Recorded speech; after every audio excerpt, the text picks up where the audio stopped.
Assalamualaikum warahmatullahi wabarakatuh. Perkenalkan, nama saya Muhammad Salman Atala. Nama saya Arifah Nurul Asri. Nama saya Nabila Zahra Muslimah. Nama saya Nini. Nama saya Adelia Pujaima. Nama saya Bunga Jatika. Nama saya Rizka Nurjana. Kami dari kelompok 1 akan mempresentasikan hasil kerja kelompok kami mengenai praktek pembuatan kerajinan piring lidi. Indonesia adalah negara yang kaya. Bukan kaya hanya akan sumber daya atau kulinernya saja. Produk kesenian asli khas Indonesia juga mendapatkan pengakuan dari seluruh dunia. Kerajinan tangan buatan dalam negeri sudah tidak terhitung lagi jumlahnya yang bisa menembus pasar internasional.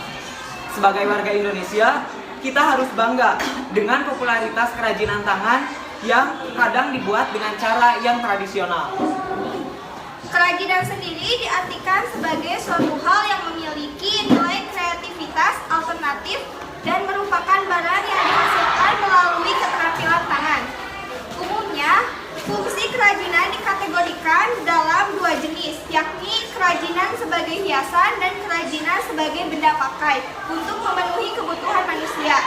Salah satu bahan kerajinan yang ada di sekitar kita adalah lidi, yang merupakan salah satu bagian yang dihasilkan oleh pohon kelapa. Lidi daun kelapa memiliki banyak manfaat. Selain sering dibuat sapu lidi, lidi daun kelapa juga bisa dimanfaatkan untuk kebutuhan rumah seperti piring lidi. Piring lidi merupakan semacam alas yang terbuat dari lidi daun kelapa, daun lontar, lidi kelapa sawit yang dibuat dengan menggunakan teknik anyaman. Piring lidi ini dapat digunakan sebagai benda pakai maupun benda hias, seperti tempat untuk menaruh makanan yang aman karena tidak mudah pecah, biasa digunakan di rumah-rumah makan. Selain itu juga terkesan alami karena dari bahan lidi.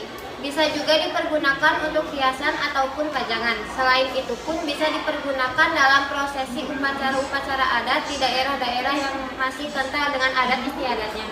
Alat dan bahan yang diperlukan dalam pembuatan piring lidi diantaranya yaitu 100 batang lidi untuk setiap pembuatan satu piring lidi, tali rafia, gunting, dan vernis.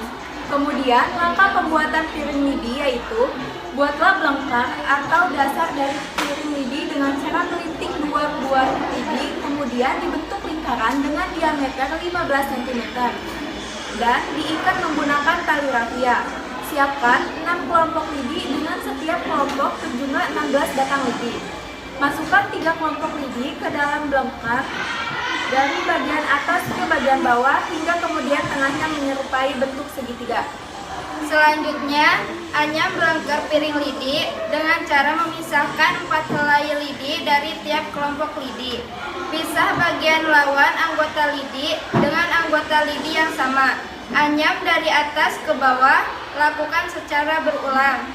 Tambahkan 3 kelompok lidi yang sebelumnya disisihkan. Lakukan cara yang sama seperti tahap sebelumnya. Ratakan belengkar atau dasar lidi dengan cara ditarik dengan hati-hati.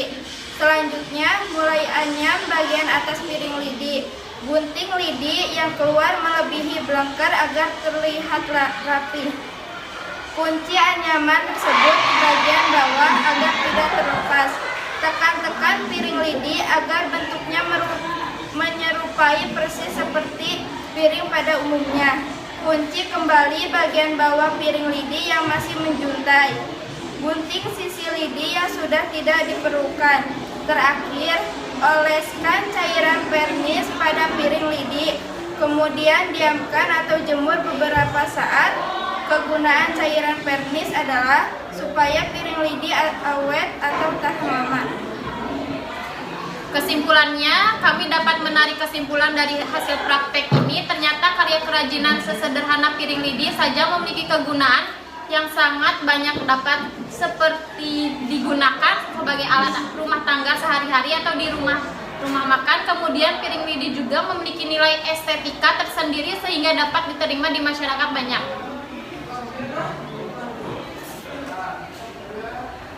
Saran sebaiknya piring lidi ini lebih dijadikan komoditas utama produk karya seni terapan agar nantinya daerah-daerah pengrajin anyaman piring lidi di Indonesia dapat dikenal karena kreatifannya dalam membuat suatu karya seni terapan. Demikian yang dapat kelompok kami sampaikan. Mohon maaf apabila masih terdapat banyak kekurangan ataupun kesalahan. Akhir kata, wabillahi taufiq wal hidayah. Wassalamualaikum warahmatullahi wabarakatuh.